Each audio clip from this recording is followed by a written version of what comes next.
កាលពីនៅក្មេង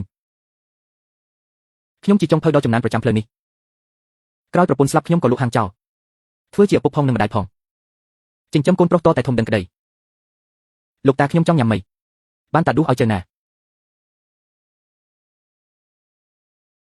ប៉ាអ្នកណាឲ្យប៉ាធ្វើមីខ្ញុំស្អប់ក្លិនខ្លាញ់បែបនេះណាស់ប៉ាចង់ធ្វើឲ្យខ្ញុំខ្ពើមមែនទេស ៀវមីថ្ងៃនេះជាថ្ងៃកំណើតប៉ាគ្រាន់តែចង់ញ៉ាំមីមួយចានសោះនេះជាផ្ទះខ្ញុំមិនមែនហាងកញ្ចាស់ប៉ាទេបើចង់ញ៉ាំទៅញ៉ាំខាងក្រៅទៅកុំនាំយកក្លិនខ្ទឹមចូលផ្ទះខ្ញុំអីនៅចូលធ្មឹងធ្វើអីទៀតប្រញាប់ជូតទៅជាជនប៉ាគ្រាន់តែចង់ញ៉ាំមីសោះប៉ានិយាយឲ្យតិចទៅមីមួយចាននេះមានទាំងសាច់ទាំងពងទាអស់ជិត$30ហើយមើលទៅទុកលុយនេះទិញអីដែលគ្រប់គ្នាចូលចិត្តមិនបានទេអីគិតតែពីខ្លួនឯងអាត្មានិយមពេកហើយខ្ញុំអាត្មានិយមប៉ាគ្រូសាសៀវមីប្រាប់ថាបើគ្មានផ្ទះនៅទីក្រុងគេមិនរៀបការទេប៉ាជួយខ្ញុំម្ដងទៅណាប៉ាលុយសន្សំមួយជីវិតរបស់ប៉ានៅទីនេះទាំងអស់ហើយមានតែ50,000លំមិនណាទៅប៉ាលក់ហាងចាស់នោះចោលទៅថ្ងៃក្រោយខ្ញុំនឹងនាំប៉ាទៅនៅក្រុងឲ្យសៀវមីជួយមើលថែប៉ាជាជនមួយខែឯងឲ្យលុយប៉ា$50ទេគឺត្រឹមតែ$50គត់ប៉ុន្មានឆ្នាំនេះប៉ាមើលចៅផងធ្វើការផ្ទះផងដេកក្នុងបន្ទប់ដាក់អីវ៉ាន់ត្រូវគេប្រើដូចអ្នកបម្រើឥឡូវគ្រាន់តែញ៉ាំមីមួយចានក៏ត្រូវពួកឯងខ្ពើមដែរប៉ានិយាយចឹងខ្ញុំមិនចូលចិត្តស្ដាប់ទេប៉ាកុំតែពួកខ្ញុំនាំប៉ាមកនៅក្រុងម្លេះប៉ានៅតែជាចុងភៅចាស់ក្បែរចង្ក្រាននឹងឯងនិយាយថាអីខ្ញុំថាប៉ាឯងជាចុងភៅស្រុកស្រែគ្មានចំណេះដឹងបើគ្មានខ្ញុំនឹងជាជនចិញ្ចឹមទេប៉ាឯងរើសបាយក៏គេស៊ីបាត់ទៅហើយនៅមានមុខមកខឹងពួកយើងទៀតបានហើយប៉ាមិនដែលរៀបចំខួបកំណើតទេអត់តែមួយឆ្នាំក៏មិនអីដែរតិចទៀតប៉ាក្មេងខ្ញុំមកដល់ហើយគុំរករឿងទៀតប្រញាប់ទៅផ្ទះបាយបើក្លិនឲ្យចេញទៅលាងខ្លួនឲ្យស្អាតកុំឲ្យស្អុយដល់ភ្ញៀវលោកតាកំពុងឈរស្ងៀមស្រាប់តែមានសម្លេងចុកដល់លឿនម្លេះចូលមកខាងក្នុងមកប៉ាក្លិនអីក៏ឈ្ងុយម្លេះអូសឹងតែភ្លេចទៅហើយប៉ាខ្ញុំចូលចិត្តមេធ្វើដោយដៃកូនប្រុសបានយកមីរបស់ឪពុកចាក់ចោលក្នុងធុងសម្រាមប៉ាឪពុកក្មេងខ្ញុំចូលចិត្តញ៉ាំមីណាស់ប៉ាប្រញាប់ចុះទៅផ្សារទិញសាច់និងពងទាមកធ្វើទៅពេលធ្វើម្ហូបកុំភ្លេចពាក់ស្រោមដៃផងប្រយ័ត្នប្រយែងផងពេលធ្វើម្ហូបប្រយ័ត្នបន្តិចផងកុំឲ្យធូលីជាប់ខោអាវធ្លាក់ចូលម្ហូបនៅតែជាជនដែលមានកតញ្ញូប៉ាខ្ញុំដឹងថាប៉ាចូលចិត្តផឹកស្រានេះខ្ញុំតាំងចិត្តទិញឲ្យប៉ាស្រានេះប្រហែលជាថ្លៃណាស់ហើយមើលទៅ2000យងឲ្យតែប៉ាចូលចិត្តវាពិតជាសំនឹងតម្លៃហើយជាជនអាចឲ្យប៉ា20យន្តបានទេប៉ាចង់ទិញស្រាបន្តិចបន្តួចមកផឹកកំដរមាត់ប៉ាអាចចេះគិតបន្តិចបានទេផ្ទះត្រូវបងរំលោះផ្ទះរំលោះឡានហើយត្រូវចិញ្ចឹមកូនទៀតមានលុយឯណាឲ្យប៉ាចាយផ្ដេសផ្ដាស់នោះមនុស្សខ្លះមួយថ្ងៃគិតតែពីលាភដៃសុំលុយនាំតែបន្ទុកដល់គ្រួសារនៅឈប់ផ្លឹកធ្វើអីទៀតចេញទៅទិញម្ហូបទៅខ្ញុំទាំងហួសចិត្តរួចក៏ងាកចេញទៅហាប៉ាអញកាច់ឈួតអីហ្នឹងអញចង់ហូបមីប្រពន្ធឯងស្អប់ក្លិនផ្សែងក៏យកមីទៅចាក់ចោលមិនអីទេអញទ្រាំអញចង់ផឹកស្រាបន្តិចសុំលុយអញ20អញថាគ្រូសាខ្វះខាតអញក៏ទ្រាំទៀតចុះហេតុអីប៉ាក្មេកអញចង់ហូបមីបានចំណែកអញហូបមិនបានហេតុអីប៉ាក្មេកអញអាចផឹកស្រាថ្លៃ2000យន្តបានចុះអញផឹកស្រាតម្លៃ20យន្តមិនបានប្រាប់អញមកហេតុអ្វីទៅព្រោះប៉ាខ្ញុំជាមន្ត្រីចូលនិវត្តន៍ប្រាក់ខែចូលនិវត្តន៍មួយខែ5-1000គាត់អាចជួយទំនុកបម្រុងយើងបានមិនដូចមនុស្សខ្លះទេដឹងតែពីចិញ្ចក់ឈាមគ្រួសារជាហៅគឺអញជាអ្នកចិញ្ចឹម3បាច់តាំងពីតូចបាយទឹក3ពេលរបស់អ្នកឯងក៏អញជាអ្នកបម្រើដែរធ្វើម្ហូបជួបផ្ទះមើលកូនតាមមួយណាដែលមិនមែនជាអញធ្វើជួអ្នកបម្រើមួយខែយ៉ាងហោចណាស់ក៏ប៉ុន្មានពាន់ដែរពួកអញឲ្យលុយអញចាយតែ50យន្តទេឥឡូវមកថាអញចិញ្ចក់ឈាមទៀតដន្លាប់កូនស្រីខ្ញុំមានចិត្តល្អឲ្យអញស្នាក់នៅអញនិយាយបែបនេះពិតជាគ្មានសតិសម្បជញ្ញៈពេកហើយប៉ាជប់រករឿងទៅបានទេប៉ាមិនខ្មាស់គេទេតែខ្ញុំខ្មាស់គេណាស់ល្អអញវាខ្មាស់គេអញគ្មានសតិសម្បជញ្ញៈអញមិនស័ក្តិសមនៅទីនេះទេអញទៅប៉ាអាយុ50ជាងហើយចេញពីពួកយើងប៉ាអាចធ្វើអីបានកុំរឹងរូបពេកសុំទោសសៀវមីនិងប៉ារបស់នាងទៅសុំទោសទៅខ្ញុំអាចឲ្យប៉ានៅបន្តទៀតសុំទោសចង្រៃអីអញវាគ្មានឆ្អឹងខ្នងអញទៅហើយថ្ងៃក្រោយរឿងស្មោកគ្រោកគ្រួសារអញលែងពាក់ព័ន្ធនឹងអញសំបីបន្តិចទៅឲ្យគាត់ទៅចាំមើលគាត់អាចធ្វើអីបានធំដុំទៅលោកតាជាហៅថ្ងៃក្រោយតាចៅនៅអាចហូបមីលោកតាធ្វើទៀតទេចាំចៅធំឡើងបន្តិចសិនតានឹងនាំចៅទៅញ៉ាំអីនៅខាងក្រៅញ៉ាំអ្វីក៏បានតាមចិត្តចង់លោកតាងាកមើលទៅបន្ទប់រួចដើរចេញទៅតាមផ្លូវដើរបើគាត់មិនចេញទៅក្រៅជួបការលំបាកទេគាត់ច្បាស់ជាមិនដឹងថាយើងល្អចំពោះគាត់ប៉ុណ្ណាកុំបារម្ភអីមិនយូរប៉ុន្មានទេគាត់នឹងមកអង្វរយើងឲ្យយកគាត់វិញមិនខានលោកតាកំពុងដើរតាមផ្លូវយ៉ាងកណ្ដោយកណ្ដែងម្នាក់ឯងអាយុ50ឆ្នាំខ្ញុំមិនទាន់ចាស់ទេកាលមុនខ្ញុំជាចុងហឺឯជាង10ឆ្នាំឥឡូវក៏នៅតែអាចធ្វើបានគាត់បានដើរចូលក្នុងចណ្ដាយយន្តចុះទៅក្រោមនាពេលយប់ស្ងាត់គាត់បានដើរមកដល់ហាងមីចាស់មួយកន្លែងផ្លូវចាស់មួយនេះនៅតែមានអារម្មណ៍ដូចដើមបុរសម្នាក់កំពុងជូតតងាកមកឃើញគាត់លោកពូឆាងសានពិតជាពូមែនទេតើកូលោកពូមិនក៏ពូត្រឡប់មកម្នាក់ឯងទាំងយប់អញ្ចឹងហើយរឿងនេះនិយាយទៅវាវែងឆ្ងាយណាស់ពួកគាត់បានមកអង្គុយនិយាយគ្នានៅខាងក្នុងហាងរឿងគឺអញ្ចឹងឯងកូនប្រុសស្រីគេស្អប់ខ្ពើមអស់ហើយខ្ញុំមិនអាចត្រឡប់ទៅវិញបានទៀតទេប្តីប្រពន្ធមួយគូនោះពិតជាហួសហេតុពេកហើយទៅចុះរឿងហួហើយកុំនិយាយទៀតអីតើកូដើរមករកលោកពូដោយទឹកមុខអាណិតអាសូរពូចាប់ពីពេលនេះទៅពូស្នាក់នៅទីនេះចុះខ្ញុំជួយមើលថែពូដល់ចាស់ពូកាខ្ញុំនៅតូចចិត្តដាច់ពូស្លាប់ទៅហើយគឺពូហើយដែលឲ្យមីក្តៅខ្ញុំមួយចាន ពួកខ្ញុំឃ្លានណាស់ញ៉ាំតិចទៅនៅក្នុងឆ្នាំនៅមានទៀតសកុនមួយនេះខ្ញុំចង់ចាំមួយជីវិតអញសោតែបាត់ដៃទេបែបនេះចិញ្ចឹមតែខ្លួនឯងសឹងតែមិនរស់ផងហាងមីឯងនេះមួយថ្ងៃលក់បានប៉ុន្មានចានទៅពេលលក់ដាច់បានប្រហែល10ចានពេលស្ងាត់មួយចានក៏មិនដាច់ដែរតើកូវចង់មានបានទេចង់យកសាប់ដេកក៏ចង់ដែរអញ្ចឹងឯងឆាប់ចូលគេងទៅព្រឹកព្រលឹមពូនឹងដាស់ឯងសំឡេងនាឡិការ៉តបន្លឺឡើងតាំងពីព្រលឹមពូនេះវាមិនព្រលឹមពេកទេពេលភ្លឺហាងអាហារព្រឹកបើកអស់ហើយភ្ញៀវមានជំរឿក្នុងចិត្តរួចទៅហើយពេលនេះជាពេលល្អបំផុតសម្រាប់រំងាស់ទឹកស៊ុបនៅក្នុងភូមិនរណាក៏ចេះស្ងោរមីដែរពូធ្វើម៉េចនឹងអាចមានបានទៅការធ្វើម៉េចក៏មានកម្រិតរបស់វាដែរដល់ពេលនោះឯងនឹងដឹងដោយខ្លួនឯងហើយរំងាស់ស៊ុបត្រូវដាក់ឆ្អឹងក្នុងទឹកត្រជាក់សិនស្រង់ពុះឈាមចេញឲ្យអស់ទើបទឹកស៊ុបថ្លាល្អពីមុនមកខ្ញុំចេះតែស្ងោរទឹកក្តៅខ្លាំងតែម្ដងគ្រឿងទេសមិនមែនដាក់កាន់តែច្រើនកាន់តែឈ្ងុយទេដាក់លើតែបន្តិចវានឹងបាត់រសជាតិស៊ុបហើយសរសៃមីត្រូវតែស្វិតល្អទឹកមិនអាចចាក់ចូលម្ដងទាំងអស់បានទេពូបច្ចេកទេសពូដូចជាលេងសៀកអញ្ចឹងពូយើងគួរតែធ្វើមីបន្លែឲ្យច្រើនមែនទេទើបថោកហើយងាយស្រួលរបស់អស់នោះគ្មានតម្លៃទេទោះជាលក់អស់មួយថ្ងៃក៏រកប្រាក់មិនបានប៉ុន្មានយើងធ្វើតែរបស់មានតម្លៃប៉ុណ្ណោះទឹកស៊ុបសាច់និងរសជាតិត្រូវតែឈ្នះគេក្លិននេះខ្ញុំខ្លួនឯងក៏ចង់ទិញញ៉ាំដែរចាំមេឃភ្លឺមិនមែនមានតែអញទេដែលមកតាមក្លិននេះពូខ្ញុំមើលមិនទាន់ទេពូហាន់រួចបាត់ទៅហើយគាត់រុញបន្ទះសាច់យ៉ាងស្ទាត់ជំនាញកាំបិតត្រូវហាន់តាមសរសៃសាច់ក្រាស់ពេកមិនចូលជាតិស្ដាងពេកមិនឆ្ងាញ់ខ្ញុំស្មានតែពូពូកែតែឆាមិននឹកស្មានថាធ្វើម៉េចក៏ពូកែដែរស្ដេចចុងភៅមិនមែនពូកែតែមួយមុខទេអ្វីលើចង្ក្រានត្រូវតែចេះទាំងអស់គាត់បើកគម្របឆ្នាំងហើយភ្លក់ទឹកស៊ុបពូស៊ុបមីសាច់ឆ្អិនអស់ហើយពូយើងចិត្តមានលុយហើយនៅមិនទាន់គ្រប់ទេមិនទាន់គ្រប់ទៀតក្លិនឈ្ងុយសៃភីដល់ក្រៅបាត់ហើយជូតបាយឈ្មោះឲ្យស្អាតយើងទៅដណ្ដើមមួយពេលព្រឹកគាត់ទាញទ្វារហាងបើកឡើងហាងមីកញ្ចាស់នេះថ្ងៃនេះបើកលឿនម្លេះទឹកស៊ុបកំពុងពុះយ៉ាងខ្លាំងហុយផ្សែងត្រឡោមក្លិនអីគេហ្នឹងឈ្ងុយម្លេះពូពិតជាមានគេឈប់មែនតើកុំភ័យចានដំបងត្រូវធ្វើឲ្យគេចងចាំគាត់ស្រុះមីរួចដួសសាច់និងទឹកស៊ុបដាក់ពីលើយ៉ាងទំនងមីមួយចាននេះមើលទៅមានតម្លៃណាស់យកទៅឲ្យគេទៅអញ្ជើញភ្លុកមើលចានដំបងសម្រាប់ថ្ងៃនេះបរោះនោះស្រុកមីយ៉ាងឆ្ងាញ់រួចបើកភ្នែកធំរសជាតិនេះថៅកែសុំមួយចានដែរថៅកែសុំថែមសាច់មួយចានទៀតតើកើថ្ងៃនេះហាងឯងដូរចុងភៅហើយហ៎គឺពូចាំងសានជាអ្នកធ្វើនឹងឯងកុំគិតតែពីរំភើបគិតលុយនឹងចាប់មួយឲ្យស្រួលបួលថៅកែចានខ្ញុំសុំលឿនបន្តិចពូយើងពិតជាមានលុយមែនហើយតើកើឯងមានយីអូនហើយថ្ងៃនេះដាច់ម្លេះមិនមែនខ្ញុំពូកែទេគឺពូចាំងសានជាអ្នកធ្វើនេះមិនមែនជាអតីតស្ដេចចុងភៅចៅចាំងសានទេគាត់ទៅនៅទីក្រុងបាត់ហើយតើមិនក៏មកទីនេះវិញតើកើតលេខ3មីស៊ុបកុំភ្លេចសាច់កផងស្ដេចចុងភៅស្អីចាស់ប៉ុណ្ណេះហើយគ្រាន់តែស្ងោរមីសោះហ្នឹងគាត់ភ្លុកមួយម៉ាត់រួចក៏ភ្ញាក់ឲ្យយ៉ាងខ្លាំងទឹកស៊ុបនេះផ្អែមតែមិនឈួលខាប់តែមិនទ្រលាន់ថៅកែសុំសាច់មួយចានទៀតពូចាំងសានត្រឹមមួយព្រឹកសោះលក់ដាច់សាហាវកុំតន់អោបភ្ញៀវចាំរសជាតិទៅហើយថាពូកែមែនផ្លូវចាស់មួយនេះនៅមានអ្នករងាស់ស៊ុបបានរសជាតិបែបនេះទៀតអ្នកនាងចាងអ្នកធ្វើភោជនីយដ្ឋានលំដាប់ខ្ពស់នេះត្រឹមតែហាងមីតូចមួយសោះស្នាដៃពិតគេមិនមើលលើហាងទេគេមើលលើភ្លើងបងស្រីសាក់ភ្លុកទឹកស៊ុបដែលទើបតែរងាស់ថ្ងៃនេះមើលនារីស្រស់ស្អាតម្នាក់កំពុងដួសទឹកស៊ុបភ្លុកយ៉ាងយកចិត្តទុកដាក់ទឹកស៊ុបថ្លារសជាតិឆ្ងាញ់មិនទ្រលាន់សោះនេះមិនមែនជាចុងភៅធម្មតាទេអាចភ្លុកដឹងពីរសជាតិពិសេសបែបនេះមើលទៅនាងក៏ពូកែខាំម្ហូបដែរលោកពូឆាងសានម្ហូបប៉ុន្មានមុខនេះក៏យកមកលក់ដែរហ៎នេះទើបជាម្ហូបពិសេសពិតប្រាកដតើហ៊ូសប៉ុន្មានដុំសោះក៏ហ៊ានហៅថាម្ហូបពិសេសដែរ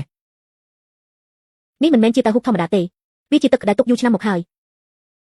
ទឹកគ្រាប់10ឆ្នាំអ្នកដែលចេះញ៉ាំទើបយល់នាងបន្តយកចង្កេះចាប់តើហ៊ូដាក់ចូលមាត់ភ្លុកម្ដងទៀតក្លិនឈ្ងុយចូលដល់ឆ្អឹងលេបទៅមិនល្វីងស្នាដៃមួយនេះបាត់បង់យ៉ាងហោច20ឆ្នាំហើយបងស្រីរបស់នេះពិតជាពិសេសអញ្ចឹងមែនលោកពូចុងភៅចៅម្ហូបនេះខ្ញុំមកទាំងអស់គិតតម្លៃតាមម្ហូបក្នុងកម្មវិធីជប់លៀងលំដាប់ខ្ពស់ទៅថ្ងៃក្រោយមានប៉ុន្មានខ្ញុំយកប៉ុណ្ណឹងតើកើខ្ចប់ឲ្យភ្ញៀវឲ្យស្រួលបួលកុំឲ្យកំពុកទឹកលោកពូឆាងសានម្ហូបប៉ុន្មានមុខនេះចំណេញជាងលក់មីពេលព្រឹកយើងទៀតលោកពូចៅថ្ងៃក្រោយបើមានស្នាដៃចាស់បែបនេះទៀតតាក់ទងមកខ្ញុំតមក 30000គ្រាន់តែម្ហូបនេះលក់បាន 30000ធ្វើខ្លួនឲ្យសាមញ្ញបន្តិចទៅកុំធ្វើដូចមនុស្សមិនធ្លាប់ស្គាល់ពិភពលោកពូចៅពីមុនលោកពូមិនមែនបើកត្រឹមហាងតូចនេះទេមែនទេកាលពីក្មេងធ្លាប់ធ្វើចុងភៅកម្មវិធីធំប៉ុន្មានដងដែរតែវាជារឿងស្រាប់តែទូរស័ព្ទរបស់លេខាបានរត់ឡើងយ៉ាងតក់ក្រហល់ថាម៉េចចុងភៅធំធ្វើខូចការហើយកម្មវិធីមួយណាអ្នកនាងចាងកម្មវិធីទទួលភ្ញៀវបរទេសយប់នេះមានរឿងហើយខ្ញុំបានឲ្យពួកគេភ្លក់ម្ហូបមុនហើយតើត្រូវទេខាងគេទាមទារម្ហូបប្រពៃណីពិតប្រាកដម្ហូបចុងភៅធំយើងត្រូវគេបញ្ជូនមកវិញអស់ហើយយប់នេះមានភ្ញៀវបរទេសជាង100នាក់ពេលនេះទៅរកអ្នកចេះធ្វើម្ហូបប្រពៃណីណាទាន់ជាង100នាក់ត្រូវរៀបចំប៉ុន្មានទៅអ្នកនាងចាងតើកម្មវិធីយប់នេះចាប់ផ្ដើមម៉ោងប៉ុន្មានម៉ោង7យប់នេះពូសួរធ្វើអីមុនម៉ោង5ល្ងាចខ្ញុំនឹងរៀបចំម្ហូបពិសេសទុកឲ្យនាងលោកពូចៅហាងមីតូចនិងកម្មវិធីជប់លៀងធំវាមិនដូចគ្នាទេពូកុំបង្ខំពេកលោកពូចៅបើយប់នេះពូពិតជាអាចជួយសង្គ្រោះស្ថានភាពបានមែនខ្ញុំនឹងឲ្យថ្លៃពូគុណនឹង3យកព្រមនិយាយប្រកាសជាធ្វើអ្នកនាងចាងខាងសន្តាគារមិនអាចពឹងផ្អែកតែលើគាត់ម្នាក់ទេនាងបន្តតាក់ទងទៅចុងភៅចាស់ទៀតទៅហើយរៀបចំផ្ទះបាយនិងគ្រឿងផ្សំឲ្យលោកពូចៅផងតើកើបិទទ្វារហាងខ្ញុំទៅទិញអីវ៉ាន់លោកតាចង់មើលម៉ូតទូរស័ព្ទមួយណាដែរយកម៉ូតថ្មីបំផុត2គ្រឿងមកលោកពូធ្វើបែបនេះមិនហួសហេតុពេកទេកាលនៅកន្លែងអាជីនជនពូចង់ទិញទូរស័ព្ទសម្រាប់ចាស់មួយសោះវាមិនព្រមទិញឲ្យផងឥឡូវអញរកលុយខ្លួនឯងបានត្រូវតែប្រើរបស់ល្អអញ្ចឹង យើងម្នាក់មួយគ្រឿងទៅថ្ងៃក្រោយស្រួលទទួលការងារតាក់ទងគ្នាពួកគេទាំងពីរក៏បានត្រៀមខ្លួនរួចរាល់ជាមួយនឹងឧបករណ៍ចុងភៅមុខកាំបិតនេះទុនពេកហាន់របស់តូចមិនកាត់ទេមួយឈុតនេះរៀងថ្លៃបន្តិចតែចុងភៅចាស់ប្រើទៅស័ក្តិសមណាស់ពូទិញរបស់ទាំងនេះអស់លុយច្រើនណាស់យប់នេះពូនឹងលេងមួយក្តារធំបើជោគជ័យយ៉ាងហោចក៏ចំណេញបាន 100000 ដែរ 100000 ចុះពូយើងអាចបើកហាងបាយឡើងវិញបានទេពូនឹងក្មួយកំពុងដើរតាមផ្លូវយ៉ាងសប្បាយចិត្តពូខ្ញុំសំបីតែយកសប្បុរសក៏មិនហ៊ានគិតដែរថាថ្ងៃណាមួយមានទូរស័ព្ទល្អបែបនេះប្រើសម័យនេះគ្មានទូរស័ព្ទមិនបានទេពូកន្លែងនេះមើលទៅមិនថោកទេនៅសល់លុយខ្លះពូនាំឯងមកញ៉ាំអីឆ្ងាញ់ម្ដងកូនប្រុសកំពុងរៀបចំកម្មវិធីខួបកំណើតឲ្យពុកក្មេកប៉ាថ្ងៃនេះខួបកំណើតប៉ាជូនពរប៉ាមានសុខភាពល្អកូនពិតជាមានទឹកចិត្តមែននេះជាកាដូដែលខ្ញុំរៀបចំសម្រាប់ប៉ាតម្លៃជាង 3000 ឯណោះប៉ាឲ្យតែប៉ាចូលចិត្តទៅបានហើយពេលនោះអ៊ំប្រុសក៏បានដើរចូលមកពូភោជនីយដ្ឋាននេះធំណាស់ប៉ាមិនក៏ប៉ានៅទីនេះលោកប៉ាក្មេកតែងខ្លួនបែបនេះកុំប្រាប់ណាថាទើបចេញពីលាងចាននោះរស់នៅខាងក្រៅមិនរស់ចង់ត្រឡប់មកផ្ទះវិញមែនទេបិទមាត់ស្អុយរបស់ឯងទៅអញមកញ៉ាំបាយប៉ាទីនេះមិនមែនជាកន្លែងដែលប៉ាមកគ្រប់រឿងទេញ៉ាំកើតរត់នឹងអូនឲ្យយកមើលនុយមកលោកពូចង់កំងអីដែរចាស់យកស៊ុបប្រហិតសាច់ជ្រូកទីកូនកាត់នឹងត្រីចំហុយនិងស៊ុបមហាសេដ្ឋីមួយមកពូម្ហូបទាំងនេះមិនថោកទេណាត្រឹមឯងនឹងកំងស៊ុបមហាសេដ្ឋីទីនេះដើម្បីលេងសើចមែនទេប៉ាបើឃ្លានចាំញ៉ាំរបស់សពីគុំខ្ញុំទៅនៅទីនេះអញមានលុយខ្លួនឯងចង់ញ៉ាំអីញ៉ាំនឹងមួយពេលនេះយ៉ាងហោចក៏ចូលប៉ុនដែរក្នុងហោប៉ាឯងមានលុយប៉ុន្មានរៀលប៉ាកុំមកធ្វើឲ្យខ្មាស់គេនៅទីសាធារណៈបានទេពួកឯងមើលងាយអ្នកណាថ្ងៃនេះពូឆាងសានលក់គោបាន 30,000 ឯណោះពឹងលើគាត់នឹងលក់ទៅហ៊ូបាន3ឯងទាំងពីរអ្នកឈួតអស់ហើយមែនទេអូនឲ្យកុំលើកម្ហូបឲ្យគាត់គ្មានលុយញ៉ាំទេប្រយ័ត្នគាត់រត់ចោលលោកពូមើលទៅក្នុងភ្នែករបស់ឯងអញសំបីតែបាយមួយពេលក៏គ្មានលុយញ៉ាំដែរគឺគ្មានលុយញ៉ាំនឹងហើយកុំមកធ្វើពើពួកឯងមើលងាយអ្នកណាថ្ងៃនេះពូឆាងសានលក់គោបាន 30,000 ឯណោះហាទៅហ៊ូមួយគំនូលលក់បាន 30,000 ពួកឯងបោកអ្នកណាអ៊ំប្រុសក៏យកទូរស័ព្ទម៉ូដែលថ្មីដាក់លើតុនេះទូរស័ព្ទស៊េរីថ្មីបំផុតតើប៉ាបានលុយពីណាមិនបាច់គិតទេបើមិនមែនរបស់ខ្លាំងខ្លាយក៏ជារបស់លួចគេដែរលួចក្បាលឯងនឹងនេះជារបស់ដែលពូឆាងសានទើបតែទិញ2គ្រឿងត្រូវហើយអញឲ្យទៅអាហ្គោ1គ្រឿងប៉ាមានលុយទិញទូរស័ព្ទថ្លៃបែបនេះថែមទាំងឲ្យទៅអ្នកដទៃទៀតប៉ាចាស់ប៉ុណ្ណេះហើយប្រើទូរស័ព្ទទំនើបធ្វើអីប្រញាប់យកទៅដូរវិញទៅកាលពីមុនទូរស័ព្ទចាស់តម្លៃជាង1ជីតាកំពុងខឹងសម្បាយ៉ាងខ្លាំងព្រោះតែចៃរបស់គាត់មិនចេះគោរពនឹងមិនដែលចង់ទិញអ្វីឲ្យខ្ញុំសោះចុះហេតុអ្វីបានជាអញទិញទូរស័ព្ទតម្លៃជាង 3000 នេះឲ្យពុកក្មេកឯងទៅវិញខ្ញុំចំណាយលុយខ្លួនឯងគ្មានសិទ្ធិមកគ្រប់គ្រងខ្ញុំទេគាត់ប្រកាសជាមានលុយលាក់ទុកច្រើនមិនខានទេពុកកលឹកម្ហូបដែលកំងមុននេះជួយធ្វើឲ្យឆាប់ផងចាស់លោកពូប៉ុន្តែជួយខ្ចប់ឲ្យអស់កន្លែងនេះមានរបស់មិនស្អាតខ្ញុំមិនចង់ញ៉ាំទេតើលោកចង់និយាយថាអ្នកណាដែលមិនស្អាតលោកឲ្យថ្លៃម្ហូបសរុប 4,900 រួចរាល់ហើយ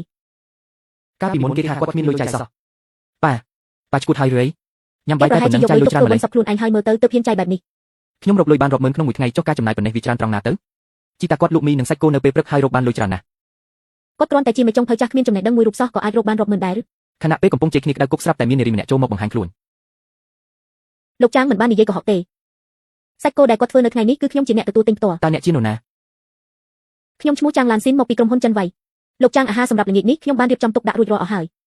ប៉ារកបានប៉ុន្មានម៉ឺនមែនទេឆាប់យកអាហារទៅបង្វិលវិញហើយទូរស័ព្ទក៏ត្រូវតែសងវិញដែរលុយដែលនៅសល់ត្រូវប្រគល់មកឲ្យពូយើងទៅពូយើងនឹងលើកលែងទោសឲ្យប៉ាមួយលើករបស់មិនដូរហើយលុយកុំសង្ឃឹមថានឹងបានមួយកាក់ពីខ្ញុំជីតាគាត់ចាស់ណាស់ហើយកុំយកលុយទុកធ្វើបុណ្យសឹកមកចាយផ្ដេសផ្ដាស់អីលុយដែលខ្ញុំរកបានដោយកម្លាំងញើសឈាមខ្លួនឯងគ្មាននរណាម្នាក់មានសិទ្ធិមកបង្កចុងភៅទេដើម្បីទៅធ្វើម្ហូបនៅសន្តាគារធំមែនទេប៉ាមិនបានធ្វើម្ហូបរាប់សិបឆ្នាំមកហើយកុំមកសម្ដែងធ្វើជាមេចុងភៅធំអី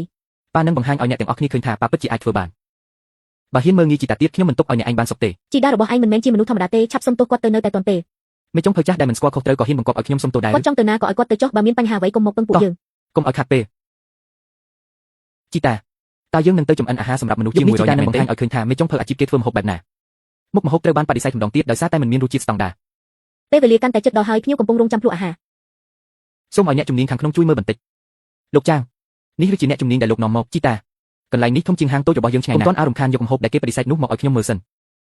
រសជាតិផ្អែមពេកនិងខ្លាញ់ច្រើនពេកភ្ញៀវញ៉ាំតែមួយម៉ាត់គឺនឹងទ្រលាន់ហើយទាំងនេះគឺខ្ញុំធ្វើតាមស្តង់ដារត្រឹមត្រូវទាំងអស់ស្តង់ដារមិនមែនគ្រាន់តែមើលតាមសៀវភៅនោះទេគឺវាស្ថិតនៅលើក្បួនច្បាប់ចម្អិនពេលវេលានិងគ្រឿងផ្សំគឺជារឿងសំខាន់បំផុតសម្រាប់មេចុងភៅតើយើងអាចកែខៃវាបានដែរទេបានបោះចោលមើលនុយចាស់ពាក់កណ្ដាលហើយរៀបចំលំដាប់មេចុងភៅចៅភោជនីយដ្ឋានខ្នាតតូចនិងពិធីជប់លៀងលំដាប់ខ្ពស់គឺខុសគ្នាដាច់ស្រឡះភ្ញៀវយប់នេះសុទ្ធតែជាវិបមិនអាចមានកំហុសទៀតទេខ្ញុំធ្លាប់គ្រប់គ្រងពិធីជប់លៀងរាប់រយនិងធ្លាប់ជាជំនួយការចុងភៅរដ្ឋាភិបាលដែរខ្ញុំដឹងពីរបៀបរៀបចំចំណុចសំខាន់នៃពិធីជប់លៀងគឺការគ្រប់គ្រងពេលវេលាមិនមែនការអួតអាងនោះទេគាត់ធ្លាប់ជាជើងខ្លាំងនៅតាមផ្លូវគាត់ប្រកាសជាអាចគ្រប់គ្រងស្ថានភាពនេះបានម្ហូបត្រជាក់ត្រូវចេញមុន10នាទីម្ហូបក្តៅត្រូវចេញមុនម្ហូបចម្បង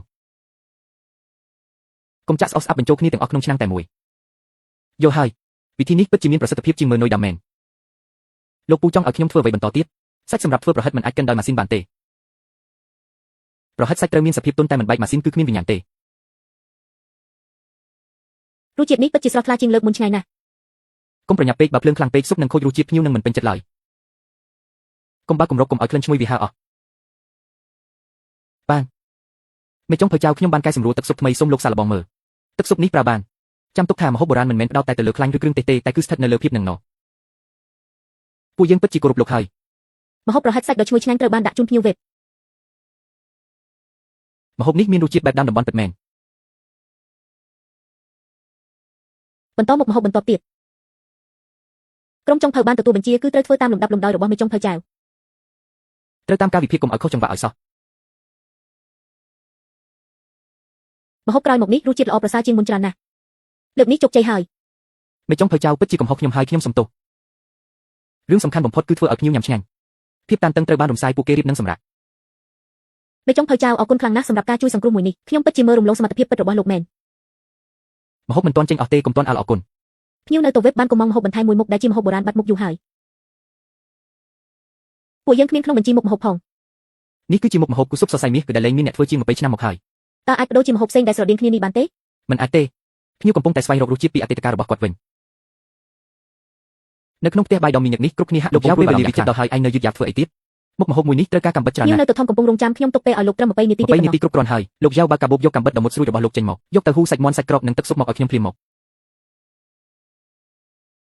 បាត់លោកពូខ្ញុំនឹងយកមកលោកយ៉ាវចាប់ផ្ដើមហាន់ទៅហ៊ូយ៉ាងផ្ចិតផ្ចង់ម្ហូបនេះមិនមែនសំខាន់ត្រង់តម្លៃថ្លៃនោះទេគឺសំខាន់ត្រង់ភាពហាន់ទៅហ៊ូស្ដើងប្រៀបដូចជាសរសៃសក់អញ្ចឹងគ្រប់គ្នាក្នុងផ្ទះបាយម្នាក់បើកភ្នែកធំស្ងើចសរសើរនឹងស្នាដៃដ៏អស្ចារ្យនេះដៃត្រូវនឹងចិត្តទើបរសជាតិម្ហូបចេញមកល្អលោកចាប់ផ្ដើមដាក់គ្រឿងផ្សំចូលក្នុងស៊ុបដោយប្រុងប្រយ័ត្នត្រូវប្រយ័ត្នស៊ុបកុំឲ្យពុះខ្លាំងបើមិនដូច្នេះទេទៅហ៊ូនឹងបែកខ្ទេចអស់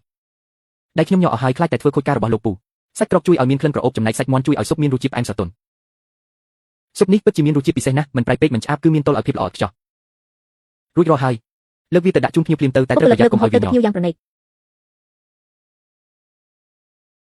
ភ្ញៀវដែលជាអ្នកជំនួញមើលទៅម្ហូបរួចប្រៀបធៀបជាមួយរូបថតក្នុងឯកសារលោកភ្លក់ស៊ុបនោះមួយស្លាបព្រាហើយធ្វើមុខមាត់យ៉ាងពេញចិត្តនេះហើយរសជាតិដើមដែលខ្ញុំតាមរកយូរមកហើយ ដំណឹងនេះធ្វើឲ្យគ្រប់គ្នាក្នុងផ្ទះបាយដកដង្ហើមធំដោយភាពធូរស្រាលលោកយ៉ាវថ្ងៃនេះលោកមិនត្រឹមតែជួយសង្គ្រោះពិធីជប់លៀងប៉ុណ្ណោះទេថែមទាំងជួយរក្សាកេរ្តិ៍ឈ្មោះហាងយើងទៀត ខ្ញុំរៀនតាមលោកមិនបានទេខ្ញុំសូមចុះចាញ់ហើយមិនអីទេសំខាន់ឲ្យតែភ្ញៀវពេញចិត្តនោះគឺជារង្វាន់ដ៏ធំបំផុតសម្រាប់ចុងភៅបន្ទាប់ពីការងារដ៏ហត់នឿយពួកគេក៏អង្គុយសម្រាប់ផឹកតែ នេះគឺជាប្រាក់រង្វាន់ចំនួន40,000តាមដែលយើងបានព្រមព្រៀងគ្នា 40,000លោកយ៉ាវទទួលយកប្រាក់នោះយ៉ាងត្រជាក់ត្រជុំ មនុស្សធម្មតាពេលឮថាបានលុយច្រើនបែបនេះប្រកាសជាភ្ញាក់ផ្អើលខ្លាំងណាស់លោកយ៉ាវតើលោកព្រមធ្វើការឲ្យសន្តាគារយើងជាប្រចាំបានទេ ការងារជួយសង្គ្រោះតាមហាងតូចបែបនេះគ្រាន់តែជាការងារបណ្ដោះអាសន្នប៉ុណ្ណោះគោលបំណងពិតប្រាកដរបស់ខ្ញុំគឺបើកហាងអាហារចាស់របស់ខ្ញុំឡើងវិញបើបើកហាងវិញខ្ញុំនឹងទៅធ្វើការជាមួយលោកពូនៅឯផ្ទះមួយទៀតមានគេទូរស័ព្ទប្រាប់ដំណឹងពីភាពជោគជ័យរបស់លោកយ៉ាវទៅកាន់កូនប្រុសរបស់លោកយ៉ាវអង្គុយផឹកតែយ៉ាងស្ងប់ស្ងាត់ដោយមិនដឹងខ្លួនថាមានរឿងអ្វីកំពុងកើតឡើងកុំឲ្យគាត់ចាយលុយផ្ដេសផ្ដាសឲ្យសោះត្រូវតែទៅរកគាត់នៅកន្លែងនឹងភ្លាមឆាងសានតម្លៃចុងក្រោយគឺ35,000មិនអាចចុះបានទៀតទេយល់ព្រមប៉ុន្តែគ្រឿងផ្ទះបាយទាំងអស់ត្រូវតែនៅទីនេះពូនេះសុទ្ធតែជាលុយដែលពូទើបតែរកបានណាខ្ញុំរងចាំចំការមួយនេះជិត20ឆ្នាំហើយពូយល់ថាពូរកបានលុយច្រើនពីការធ្វើម្ហូបមែនទេ អាយុ50ឆ្នាំទៅហើយនៅតែគិតថាខ្លួនឯងជាកំពូលមេចុងភៅទៀត ពូនៅតែជាកំពូលមេចុងភៅដដែលដែលពូឯងគោរពពូព្រោះពូឯងគ្មានសមត្ថភាពអាយុ50ឆ្នាំទើបតែពាក់កណ្ដាលនៃជីវិតប៉ុណ្ណោះកុំមកសម្រេចចិត្តជំនួសពូឲ្យសោះប៉ារកបាន40,000ហើយអ្វីមិនប្រាប់ពូយើងតើឯងជានរណាទើបពូត្រូវរីកាប្រាប់ ប៉ាកុំតន់ឲ្យចុះហត្ថលេខាអី អាយុប៉ុណ្ណឹងហើយនៅចង់បើកហាងទៀតពេលគ្មានលុយមិនឃើញមកតែពេលឃើញលុយបែរជាមកវិញប៉ាកុំមករករឿងអី ប្រគល់លុយឲ្យពួកយើងមកពួកយើងកំពុងជំពាក់បំណុលគេ មិនដែរឃើញពូមានលុយទើបចង់បញ្ចុះបញ្ចូលពូមែនទេពេលអស់តម្លៃប្រើប្រាស់តើពូឯងនឹងធាក់ពូចេញមែនទេទិញហាងនេះចោលទៅយកលុយមកឲ្យពូយើងគឺជាការល្អបំផុត ក្រោយមកពួកយើងនឹងរស់នៅជាមួយគ្នាដោយសប្បាយរីករាយ ឲ្យលុយពូឯងរួចពូនឹងទៅបម្រើពូឯងវិញដើម្បីលាងចានឲ្យពូឯងហូបប៉ាកុំនិយាយពាក្យជឿចាប់បែបនេះ យ៉ាងច្រើនបំផុតក្រោយមកខ្ញុំនឹងអនុញ្ញាតឲ្យប៉ាហូបបាយទៅជាមួយពួកយើង ហើយខ្ញុំក៏នឹងអត់ធ្មត់រឿងក្លិនប្រេងចង្ក្រានរបស់ប៉ាដែរទៅហិនហោចទៅពួកអាមនុស្សមិនដឹងខ្យល់អ្វីបើថ្ងៃនេះចុះហត្ថលេខាឯងលែងជាកូនរបស់ខ្ញុំទៀតហើយចុះហត្ថលេខាលើលិខិតកាត់មេត្រីនេះមកចុះដល់ពេលចាស់ទៅកុំមកស្រែករកអ្នកណាមកមើលថែឲ្យសោះ ឥឡូវនៅអាចកែខ្លួនតណា តើពូបានលះបង់ដើម្បីពូឯងប៉ុន្មានហើយពូឯងតបស្នងពូវិញបែបនេះមែនទេពូបានផ្ដល់ឱកាសឲ្យហើយតែគេមិនព្រមយកឱកាសតើពូឯងធ្លាប់ឃើញពូជាមនុស្សដែរឬទេពូឲ្យឯងមានកូនតែម្នាក់ទេបើកាត់មេត្រីហើយតើនរណាមើលថែ ពូមិនគួរគិតតែពីរឿងខ្លួនឯងបែបនេះទេ ប៉ាសុំទោសចុះខ្ញុំនឹងប៉ា នៅពេលដែលគាត់ត្រូវបានគេប្រើប្រាស់ដូចជាខ្ញុំកញ្ចេះហើយអ្វីបានជាអ្នកមិនប្រាប់កូនរបស់អ្នកឲ្យចេះធ្វើជាមនុស្សចង់កាត់ផ្ដាច់ទំនាក់ទំនងមែនទេបានខ្ញុំយល់ព្រមប៉ាអ្នកប៉ាពិតជាចុះហត្ថលេខាមែនចាប់ពីថ្ងៃនេះទៅយើងម្នាក់រស់នៅផ្លូវរៀងខ្លួនទឹកអណ្ដូងមិនរំលោភទឹកទន្លេឡើយចាប់ពីពេលនេះទៅខ្ញុំនឹងមើលថែថៅកែ Cheng Shen ខ្លួនឯងអ្នកមិនបាច់បារម្ភទេ Cheng Shen កិច្ចសន្យាភោជនីយដ្ឋាននេះបើចុះហត្ថលេខាហើយគឺមិនអាចកែប្រែបានទៀតទេភោជនីយដ្ឋាននេះខ្ញុំកំណត់យកហើយរៅ Cheng Shen កុំឲ្យស្ដាយក្រោយឲ្យសោះលុយក៏អស់ភោជនីយដ្ឋានក៏លែងមានចំណែករបស់យើងដែរអ្វីដែលខ្ញុំស្ដាយក្រោយបំផុតគឺការចិញ្ចឹមអ្នកឲ្យក្លាយជាមនុស្សបែបនេះសុទ្ធតែមកពីអ្នកចង់ធ្វើរឿងកាត់ផ្ដាច់ទំនាក់ទំនងនេះឯងខ្ញុំគ្រាន់តែចង់រំញោចគេបន្តិចតែប៉ុណ្ណោះនរណានឹងតែដឹងថាចាស់ម្នាក់នេះឥឡូវរឹងរូសខ្លាំងម្ល៉េះភោជនីយដ្ឋានមិនមែននរណាក៏អាចបើកបានដែរគេនឹងខាត់បងឆាប់នេះក្នុងផ្ទះក៏ខ្វះអ្នកធ្វើម្ហូបមើលថែក្មេងទៀតរងចាំមើលចុះនៅពេលដែលគេខាត់បងអស់រលីងគេនឹងត្រឡប់មកសុំជំនួយពីយើងវិញទេជីតាបើកទ្វារហាងឡើងវិញបន្ទាប់ពីខកខានជាច្រើនឆ្នាំកូនចៅក៏រំភើបចិត្តដែលបានឃើញហាងបើកឡើងវិញចាស់ហើយតែភ្លើងចង្ក្រាននៅតែដុតឆេះបានជីតាសួរចៅថាចង់រកលុយដែរឬទេថ្ងៃនេះយើងនឹងបើកហាងលក់បើថ្ងៃដំបូងត្រូវឲ្យអ្នកចិត្តខាងទាំងមូលបានធំក្លិនអ្នកចិត្តខាងភ្ញាក់ផ្អើលដែលឃើញហាងនេះបើកឡើងវិញឥឡូវគេលក់តាមអនឡាញអស់ហើយតើអ្នកណានឹងមកហូបនៅហាងចាស់បែបនេះទៀតហាងនេះលក់មិនមែនលក់ភាពអ៊ូអរទេគឺលក់រសជាតិអ្នកញ៉ាំភ្ញាក់ផ្អើលជាមួយនឹងរសជាតិដែលនៅតែរក្សាបានដូចដើមថៅកែឲ្យពួកយើងមួយចានដែរមកហាងនេះចាប់ផ្ដើមមានភ្ញៀវចូលកកកុញជីតានៅតែផ្ចិតផ្ចង់ជាមួយការធ្វើម្ហូបមិនឲ្យបាត់បង់កេរ្តិ៍ឈ្មោះឡើយ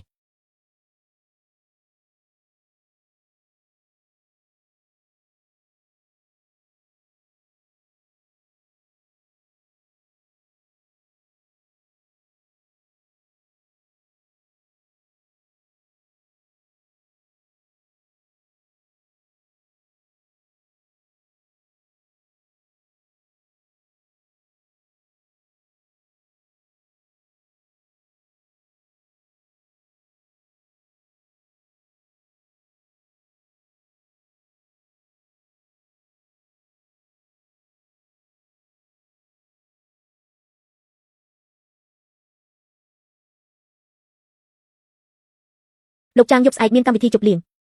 ពួកយើងត្រូវរៀបចំម្ហូបបែបចាស់ប្រពៃណីកុំយកម្ហូបសន្តាគាររដែរត្រូវរករសជាតិដើមឲ្យឃើញខ្ញុំដឹងហើយថាត្រូវរកអ្នកណាហាងលោកតារាវថ្ងៃនេះបើកថ្ងៃដំបូងទៅកក់ទុកឥឡូវនេះលោកចាងលោកតាទើបតែបើកហាងថ្ងៃដំបូងសោះភ្ញៀវពេញហាងបាត់ហើយខ្ញុំដឹងតាំងពីដើមមកថាគាត់មិនមែនចុងភៅធម្មតាទេលោកចាងអ្នកមកហើយមែនទេលោកតាយប់ស្អែកមានកម្មវិធីជប់លៀងភ្ញៀវចង់បានរសជាតិម្ហូបដើមពីមុនមកបានតម្រូវការអ្នកដាជាអ្នកធ្វើហាមធ្វើម្ហូបសន្តាគារត្រូវធ្វើម្ហូបតាមបែបបុរាណម្បិយទៅយប់ស្អែកចាប់ដើមពិធីតែហាងយើងទើបតែបើកថ្ងៃដំបូងតើអាចទទួលភ្ញៀវបានទេម្បិយទៅមិនមែនជារឿងពិបាកទេរឿងពិបាកគឺធ្វើម៉េចឲ្យគ្រប់តូបមានរសជាតិដើមកូនចៅឲ្យយប់នេះមិនបិទហាងទេត្រៀមទឹកស៊ុបនិងម្ហូបត្រជាក់ឲ្យហើយម្ហូបស្ងោរទុកស្អែកព្រឹកចាំដាក់ចំហុយចំណែកម្ហូបឆាគឺឆាភ្លាមមុនពេលលើកជូនភ្ញៀវនេះមិនមែនជាវិធីសាស្ត្រហាងតូចទេនេះគឺជាការរៀបចំពិធីជប់លៀងហាងតូចតែច្បាប់ទម្លាប់មិនអាចតូចតាមបានទេពូធ្វើការជាមួយពូគឺរីករាយជាងការស្រមៃទៅទៀត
ជាអញ្ចឹងមើលនេះគាត់មានលុយទិញឡានទំនើបដល់កម្រិតនេះហើយហីឪពុករបស់បងពិតជាមានលុយមែនហើយយើងមិនអាចទុកឲ្យរឿងនេះកន្លងផុតទៅបែបនេះទេម៉ាក់កូនមិនចង់ញ៉ាំអាហារកុំម៉ងទេកូនចង់ញ៉ាំបាយដែលជីតាធ្វើមានឲ្យញ៉ាំហើយកុំរើសអើងច្រើនពេកហេតុអ្វីផ្ទះយើងស្អុយខ្លាំងម្ល៉េះមានដៃមានជើងហេតុអ្វីមិនចេះរៀបចំខ្លួនឯងមួយខែចំណាយថ្លៃកុំម៉ងអាហារអស់ដល់ទៅជាង 5,000 ទៅហើយមិនកុំម៉ងអាហារតើឲ្យញ៉ាំអ្វីចុះបងចិត្តធ្វើមិនទេគ្រាន់តែចំណាយប៉ុន្មានរយផ្ទះសម្បែងស្អាតបាត់ណាស់ក៏ព្រោះតែបងដេញគាត់ចេញមិនមែនហីបើមិនមែនព្រោះបងមិននឹងមានរឿងតែនេះទៅកិច្ចការផ្ទះដែលមិនទាន់ចុះហត្ថលេខាទេបងទៅធ្វើការហត់នឿយខ្លាំងណាស់គ្មានពេលមកខ្វល់រឿងនេះទេខ្ញុំក៏ហត់ដែរកូនមិនមែនជាកូនរបស់បងម្នាក់ទេពីមុនពេលប៉ានៅផ្ទះមិនដែលឃើញផ្ទះញញ៉ៃបែបនេះទេចុះបើបងចង់បានបែបនោះក៏ទៅហៅគាត់ឲ្យត្រឡប់មកវិញទៅឆ្នាំនេះមិនចង់ធ្វើពិតជាត្រឡប់មកមែនក៏គ្រាន់តែជាឡានមួយគ្រឿងប៉ុណ្ណោះប្រហែលជានាំគេមកទេសំខាន់មិនមែនឡានទេសំខាន់គឺគាត់មានហាងបានមានលុយផ្ទះបំណុលឡានសង្កត់មកលើបងបើគាត់មានលុយមែនត្រូវតែយកមកប្រើប្រាស់យើងត្រូវលួងលោមគាត់ឲ្យត្រឡប់មកវិញឲ្យគាត់ធ្វើម្ហូបមើលថៃកូនហើយសំខាន់បំផុតគឺត្រូវដកលុយមានរឿងអ្វីត្រូវខឹងគ្នាយូរ បងនឹងទៅជួបគាត់ដោយផ្ទាល់ត្រូវឲ្យគាត់ទិញស្រាជូនគាត់ផង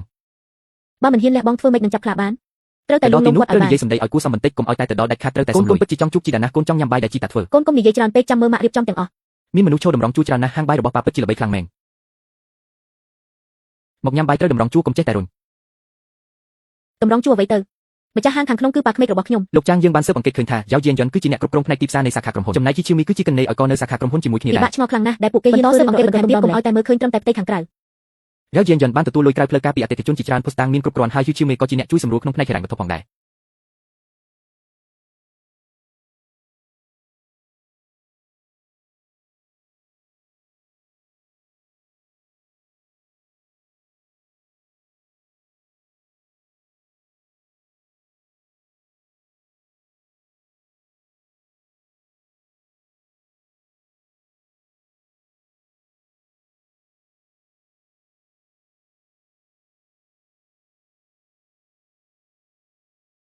រាល់ខែអ្នកលួចបើកលុយពីក្រុមហ៊ុនភស្តុតាងមានគ្រប់គ្រាន់ខ្ញុំអាចដេញអ្នកចេញនិងប្តឹងអ្នកពេលណាដែលខ្ញុំចង់លោកប្រធានតើត្រូវឲ្យខ្ញុំជូនដំណឹងទៅសាខាឲ្យដេញពួកគេចេញមែនទេមិនបាច់ទេកុំទាន់ឲ្យចាត់ការអ្វីទាំងអស់គ្រាន់តែជូនដំណឹងទៅសាខាឲ្យលើកតំណែងលោកយ៉ាវជានាយកផ្នែកលក់និងអ្នកស្រីហ៊ឺជានាយកហិរញ្ញវត្ថុទៅពួកគេធ្វើខុសតើហេតុអ្វីបានជាបានឡើងតំណែងបើយើងមិនឲ្យពួកគេឡើងកូដទេតើយើងអាចចាប់កំហុសពួកគេដោយរបៀបណាលោកប្រធានតើអ្នកចង់ឲ្យពួកគេទិញផ្ទះក្នុងគម្រោងសម្ងាត់របស់ក្រុមហ៊ុនមែនទេពួកគេចង់បានមុខមាត់មែនទេចុះខ្ញុំនឹងរៀបចំមុខមាត់ឲ្យពួកគេជាមួយនឹងប្រាក់ចំណូលពិតប្រាកដរបស់ពួកគេគ្មានថ្ងៃសងរួចទេពួកគេនឹងគិតថាខ្លួនឯងអាចសងរួច នាយកផ្នែកលក់លោកយ៉ាវក្រុមហ៊ុនទុកចិត្តអ្នកផ្នែកលក់ប្រកល់ឲ្យអ្នកមើលហេតុអ្វីបានជាស្រាប់តែបានឡើងតំណែងមើលទៅលោកប្រធានទើបតែឃើញពីសមត្ថភាពរបស់ខ្ញុំសម្លាញ់ខ្ញុំមានដំណឹងល្អនឹងប្រាប់ខ្ញុំឡើងជានាយកផ្នែកលក់ហើយ ខ្ញុំក៏បានឡើងតំណែងដែរ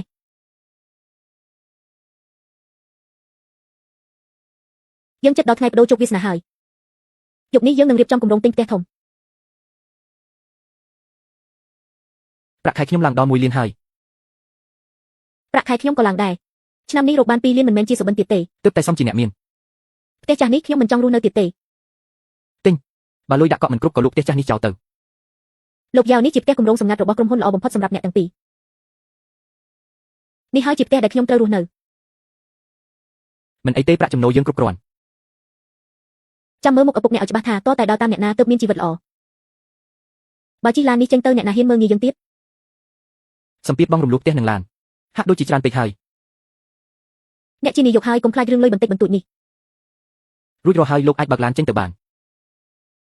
រស់រាន់ឡើងខ្ញុំទន្ទឹងរង់ចាំយូរហើយ ក្រោយពីបានឡើងតំណែងពួកគេទាំងពីរបានសម្រេចចិត្តទិញផ្ទះនិងឡានទំនើបដោយសារចំណាយច្រើនលើសលប់ពួកគេក៏ងាកមកសុំជំនួយពួកខ្ញុំសូមអង្វរពូជួយទទួលយកលុយនឹងទៅទាំងអស់សុទ្ធតែខ្ញុំធ្វើពូកុំឲ្យលុយខ្ញុំអីបងប្អូនត្រូវតែច្បាស់លាស់រឿងលុយកាក់ឲ្យទៅគឺត្រូវតែទទួលពូអាយុច្រើនហើយនេះជាលើកទី1ហើយដែលមានអ្នកជឿជាក់លើខ្ញុំខ្លាំងម្ល៉េះអញធ្វើការជាមួយពូហិតនឿយណាស់នេះជាអ្វីដែលអញគួរតែទទួលបានខ្ញុំឃើញសៀវភៅនេះចៃដន្យណាស់ទេពូបើមានមនុស្សដែលខ្លួនស្រឡាញ់ត្រូវតែប្រញាប់ទៅដណ្ដឹងកុំទុកឲ្យគេរងចាំយូរ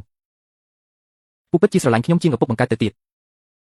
ស្រាប់តែមានបរិសុទ្ធចំណាស់3នាក់មកដល់មុខខាងពួកគាត់មករកអ្នកណាទៅតើលោកឆេងសិននៅទីនេះដែរឬទេគឺពួកខ្ញុំនេះឯងបងកាបងឆៅបងម៉ាឆេងសិនតើហាងបាយរបស់លោកនៅត្រូវការមនុស្សដែរឬទេ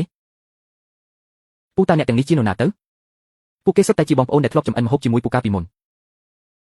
បងប្រុសពូយើងពិតជាគ្មានផ្លូវទៅទៀតហើយពួកគេកំពុងអង្គុយញ៉ាំបាយដោយភាពសោកសៅកាលពីមុនពូជាមេចុងភៅហើយពួកគេទាំង3ជាជំនួយការដ៏សំខាន់របស់ពូតែពេលនេះជីវិតរបស់ពួកគេម្នាក់ជួបតែការលំបាកមិននឹកស្មានថាបងប្អូនទាំងអស់គ្នាធ្លាក់ខ្លួនដល់ថ្នាក់នេះសោះ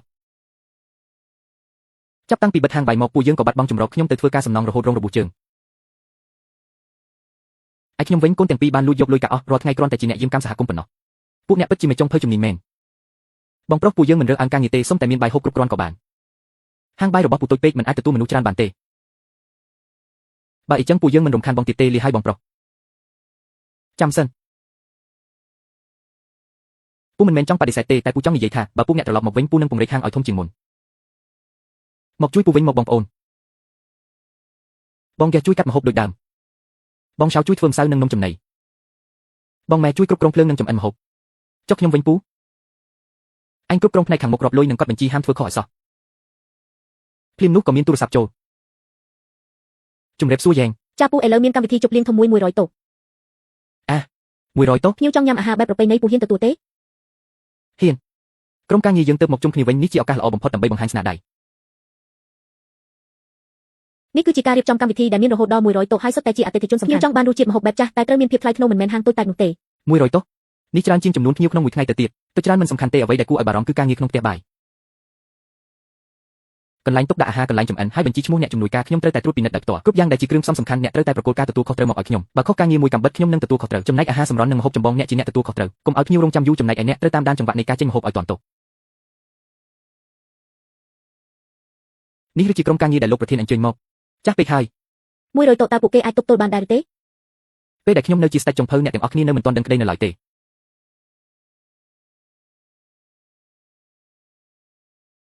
គុំនិយាយច្រើនចូលទៅពិនិត្យកន្លែងទុកអាហារនិងកន្លែងចម្អិនប្រសិនបើការបែងចែកគ្រឿងផ្សំមិនច្បាស់លាស់មុនពេលបើកកម្មវិធីគ្រប់យ៉ាងនឹងវឹកវរអស់ ខ្ញុំនឹងឲ្យគេបិទស្លាកសញ្ញាឡើងវិញភ្លាមចង្ក្រានលេខ3សម្រាប់ចម្អិនអាហារឆ្អិនហើយចង្ក្រានលេខ5សម្រាប់ធ្វើស៊ុបខ្ញុំនឹងតាមដានភ្លើងអ្នកណាដែលប្រើចង្ក្រានខុសគោលដៅខ្ញុំនឹងហាមឃាត់អ្នកនោះ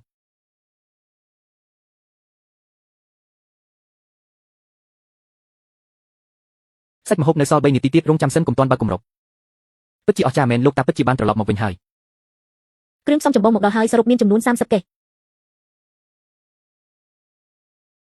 នេះវាខុសហើយគ្រឿងផ្សំនេះមិនអាចយកទៅចម្អិនអាហារបានទេភ្ញៀវចិត្តមកដល់ហើយតើត្រូវដោះស្រាយបែបណាទៅ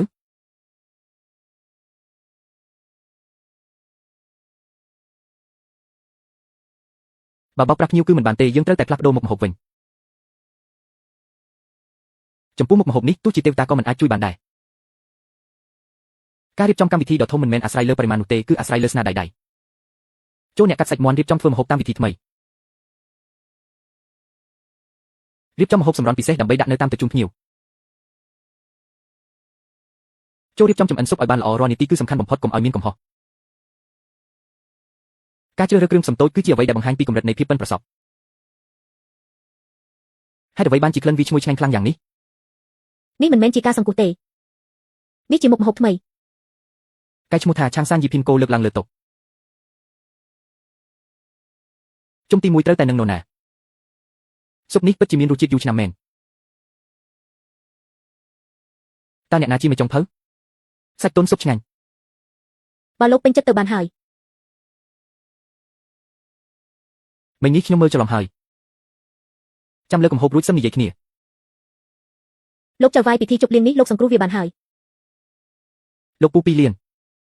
ត្រូវកញ្ញាឲ្យច្បាស់ទើបចិត្តត្រជាក់របស់អស់លោកមិនខ្វះសំបីមួយកាក់គេរកចំណូលបានច្រើនម្លេះក្នុងមួយវគ្គមិនបានទេលុយនេះត្រូវតែមានចំណាយពួកយើងខែនេះមិនក៏ត្រូវសងច្រើនម្លេះ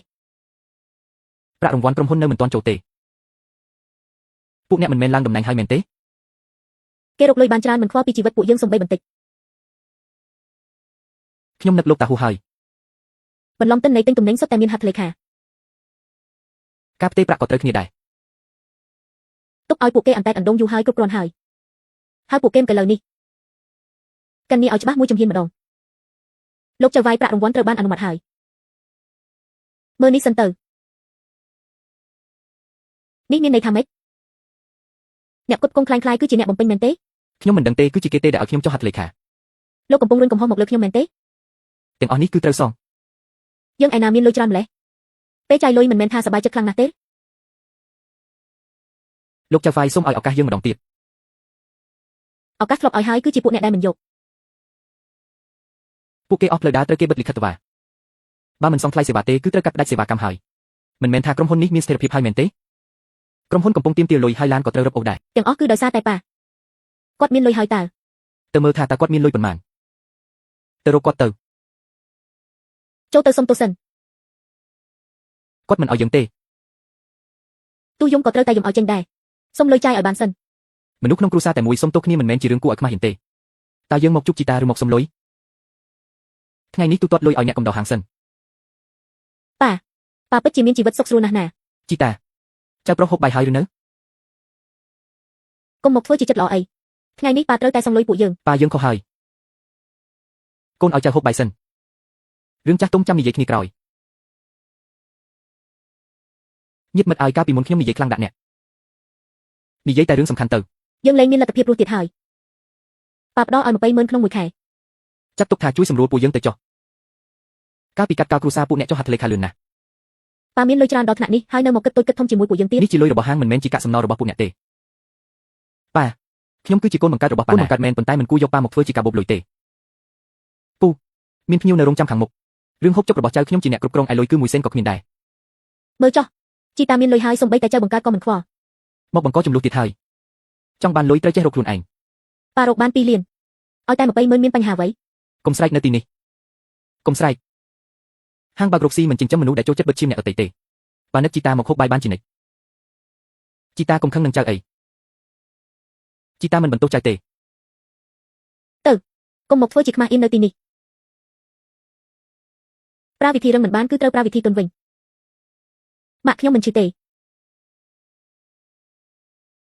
កូនត្រូវប្រាប់ថាឈឺពោះទើបជីតាព្រមជួយពួកយើង យកកូនក្មេងមកកុហកប៉ាគឺមិនល្អទេ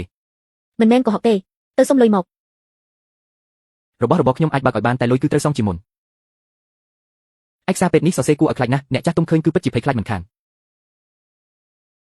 កុំធ្វើរឿងអីឲ្យវាធំដុំពេកបើមិនសរសេរឲ្យធំដុំច្បាស់ទេតើធ្វើម៉េចបានលុយដល់1លានទៅ ជីតានឹងយំហើយ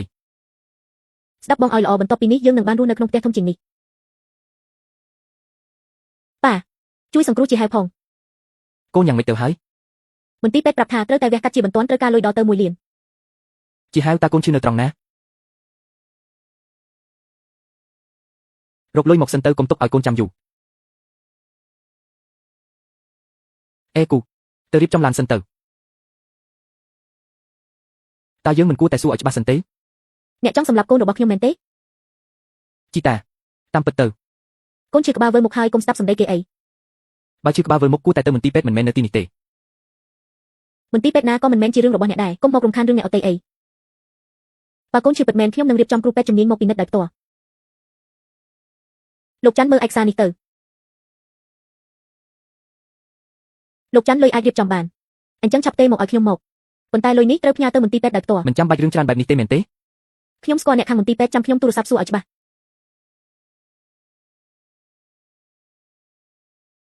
កុំរំខានការសង្គ្រោះកូនអីមន្ទីរពេទ្យបានឆ្លើយថាមិនមានកំណត់ត្រាជំងឺនេះទេ ប្រហែលជាប្រព័ន្ធទិន្នន័យមិនទាន់បញ្ចូលទៅទេដឹង សំបីតែត្រាមន្ទីរពេទ្យក៏សុទ្ធតែជាត្រាคล้ายៗដែរពួកអ្នកមានគិតតែពីរឿងជិះជាន់អ្នកអតីមែនទេ តើក្មេងនេះពិតជាឈឺមែនដែរឬទេ គេជឿពិតប្រាកដមែនគឺពួក យកក្មេងមកធ្វើជាឧបករណ៍បោកប្រាស់តើពួកអ្នកនៅមានសិលធម៌ដែរឬទេជីតាកូនមិនមានជំងឺអ្វីទេប្រាប់ជីតាមកកូនគឺម៉ាក់ទេដែលបង្ខំឲ្យកូនកុហកថាឈឺពោះ មកឆ្អាបកុំនិយាយផ្ដេសផ្ដាស បើហ៊ានប៉ះក្មេងនេះទៀតកុំថាខ្ញុំមិនដឹងអ្វីឲ្យសោះពួកវាប្រាប់ថាបោកលុយបានហើយនឹងយកទៅសងបំណុល លោកច័ន្ទខ្ញុំរកមន្ទីរពេទ្យឃើញហើយនេះជាភស្តុតាងនៃរបាយការណ៍វិទ្យាសាស្ត្រคล้ายៗរបស់អ្នកទាំងអស់គ្នា គឺដោយសារតែស្ត្រីម្នាក់នោះទេដែលបង្ខំឲ្យខ្ញុំធ្វើវា ពូស៊ីវមីតើអ្នកនៅចង់បន្តកុហកទៀតដែរឬទេទៅកុំទៅស្ដាប់ពួកគេនិយាយអី ខ្ញុំលែងចង់កុហកគេទៀតហើយគ្រប់គ្រាន់ហើយកុំធ្វើឲ្យខ្មាស់គេទៀតអី ឯងកំពុងតែសម្ដែងជាមនុស្សល្អមែនទេ ចាប់ពីថ្ងៃនេះទៅកុំយកឈ្មោះផ្ទះយើងទៅប្រើជាល្បែងទៀត រងចាំមើលទៅខ្ញុំនឹងមិនឲ្យអ្នករស់នៅបានសុខឡើយ ចាប់ពីពេលនេះទៅក្មួយត្រូវតែនិយាយតែការពិតជាមួយជីតាក្មួយចង់រៀនធ្វើគុយទាវបើចង់រៀនសិល្បៈធ្វើម្ហូបក្មួយត្រូវរៀនធ្វើជាមនុស្សល្អសិន លោកគ្រូចៅពាក្យនេះគួរតែឲ្យមនុស្សកាន់តែច្រើនបានឬ ពូតោះយើងថតយករសជាតិដើមអញ្ចឹងយើងថតពីមេចុងភៅពិតទៅ កុំថតយកល្បីផ្អើលពេកថតយកសិល្បៈទៅបានហើយ សិល្បៈមិនខ្លាចចាស់ទេខ្លាចតែការបោកប្រាស់ប៉ុណ្ណោះពូតើយើងត្រូវចាប់ផ្ដើមថតពីអ្វីថតពីការធ្វើគុយទាវមួយចានថតសម្រាប់មួយជីវិតនេះឯង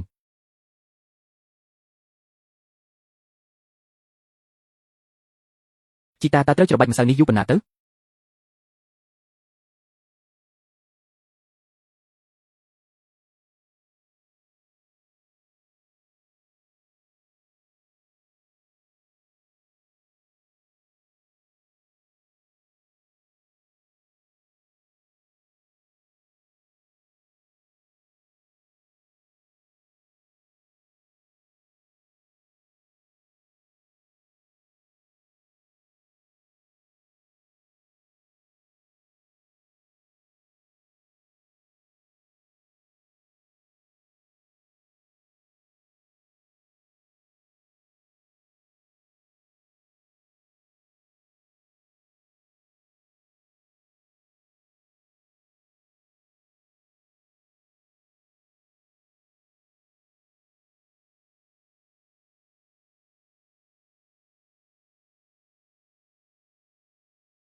ធ្វើឲ្យតំបន់ចាស់មួយនេះរស់រវើកឡើងវិញខ្ញុំព្រមធ្វើពូយើងពិតជាត្រូវធ្វើឲ្យធំមែនហើយធ្វើឲ្យធំបានតែកុំឲ្យបាត់បង់រសជាតិដើមកំបិតត្រូវមមចិត្តត្រូវស្ងប់ត្រូវហើយកំបិតស្ងប់ទើបចិត្តស្ងប់បរិសុទ្ធចំណាស់ម្នាក់កំពុងហាន់សាច់យ៉ាងជំនាញ ការវិភាគកក់តូបពេញដល់ខែក្រោយបាត់ហើយ មនុស្សកាន់តែច្រើនកាន់តែមិនត្រូវធ្វើឲ្យខូចចុងភៅម្ហូបរួចរាល់ហើយ នារីម្នាក់កំពុងតាមដានជីតាខ្លួនតាមទូរស័ព្ទដោយក្តីច្រណែន កុំមកកពុកខ្ញុំទៀត ហេតុអ្វីបានជាគាត់រស់នៅបានល្អម្ល៉េះ និយាយទៅក៏គ្មានប្រយោជន៍អ្វីដែរ គាត់ចង់បានកេរ្តិ៍ឈ្មោះមែនទេអញ្ចឹងខ្ញុំនឹងយកកេរ្តិ៍ឈ្មោះគាត់ទៅដូរជាលុយ ពួកគេកំពុងរៀបចំឯកសារអាជីវកម្ម ចៅឆាងសានអ្នកកំពុងតែជោគជ័យមែនទេ ឯងចង់បានអ្វីទៀត ឲ្យលុយខ្ញុំ5លានមកខ្ញុំនឹងបាត់ខ្លួនភ្លាម ឯងមិនខ្មាស់គេខ្លះទេ បើមិនឲ្យទេខ្ញុំនឹងប្រាប់គេឲ្យអស់ថាអ្នកបៀតបៀនកូនប្រសារយ៉ាងណានារីម្នាក់នោះទម្លាក់ឯកសារដោយកំហឹងកុំយកវិធីនេះមកគំរាមខ្ញុំឲ្យលុយខ្ញុំ5លានមកខ្ញុំនឹងបាត់ខ្លួនភ្លាម មួយជីវិតនេះខ្ញុំធ្វើម្ហូបមិនដែលធ្វើខុសឡើយឈប់រករឿងទៅ នរណាហ៊ានរារាំងខ្ញុំនឹងមិនទុកឲ្យឡើយនាងដើរចូលក្នុងហាងដើម្បីផ្សាយផ្ទាល់បង្ខូចឈ្មោះជីតាគ្រប់គ្នាមើលចុះនេះហើយជាមេចុងភៅ ឈប់បង្កបញ្ហានៅចំពោះមុខភ្ញៀវទៅ គាត់មានលុយមានឈ្មោះតែបណ្ដេញកូនប្រសារឲ្យរស់នៅមិនបាន ប៉ាកុំឲ្យម៉ាក់បោកគេទៀតអីលើកនេះខ្ញុំមិនអាចនៅស្ងៀមបានទេ គាត់ល្បីឈ្មោះតែមិនស្គាល់សំបីតែកូនចៅខ្លួនឯង ជាជនឯងនិយាយការពិតមកប៉ុន្មានឆ្នាំមកនេះគឺខ្ញុំដែលធ្វើបាបឪពុក ជាជនអ្នកឈួតហើយមែនទេ ថ្ងៃនេះខ្ញុំត្រូវតែនិយាយរឿងទាំងអស់នេះឲ្យច្បាស់ឪពុកលក់ហាងដើម្បីទិញផ្ទះឲ្យខ្ញុំរៀបការថ្ងៃកំណើតគាត់ញ៉ាំតែស្រាថោកពូយើងបែរជាខ្មាស់គេគឺពូយើងដែលបណ្ដេញគាត់ចេញពីផ្ទះក្មេងតូចយំដោយក្តីអាណិតជីតាខ្ញុំគ្មានជំងឺអ្វីទេឯកសារពេទ្យទាំងនេះសុទ្ធតែជាការកុហក នារីម្នាក់ស្លន់ស្លោនៅពេលផុសតាងត្រូវបង្ហាញ ពិតជាការច្បោកមែន មិនមែនបែបនេះទេពួកគេកំពុងបោកប្រាស់ខ្ញុំ មនុស្សដែលធ្វើឲ្យប៉ាខ្ញុំឈឺចាប់បំផុតគឺពូយើងពួកឯងទាំងអស់គ្នារងចាំមើលទៅខ្ញុំនឹងមិនចាញ់ដាច់ខាត កុំយកកូនមកធ្វើជាខែការពារខ្លួនឯងទៀតប៉ាកូនមិនសុំឲ្យប៉ាអភ័យទោសឲ្យកូនទេកូនពិតជាខុសហើយយកកូនទៅមើលថែឲ្យល្អសិនទៅជីតាកូននឹងមិនកុហកក៏ទៅទៀតទេអាកូហាងនេះចាប់ពីពេលនេះទៅឯងជាអ្នកមើលថែលោកពូកូនខ្លាចថាកូនមើលថែវាមិនបានល្អទេមានអ្នកជំនាញមានកូនសិស្សគ្រាន់តែធ្វើតាមច្បាប់ហាងគឺគ្រប់គ្រាន់អាហារអាចចិញ្ចឹមជីវិតបានប៉ុន្តែចិត្តគំនិតត្រូវតែត្រឹមត្រូវ លោកចៅវាយការងារបន្ទាប់ត្រូវតែចាប់ផ្ដើមហើយ ត្រូវហើយធ្វើតាមអ្វីដែលគ្រូបានបង្រៀនចុះជីតាលើកនេះឲ្យកូនធ្វើគុយទាវឲ្យជីតាល្អគុយទាវចាននេះឈ្ងុយឆ្ងាញ់ណាស់ រសជាតិដើមទីបំផុតវាវិលត្រឡប់មកវិញហើយ មនុស្សយើងទោះបីជាវ័យចំណាស់ទៅហើយក៏នៅតែអាចចាប់ផ្ដើមជីវិតថ្មីបានដែរ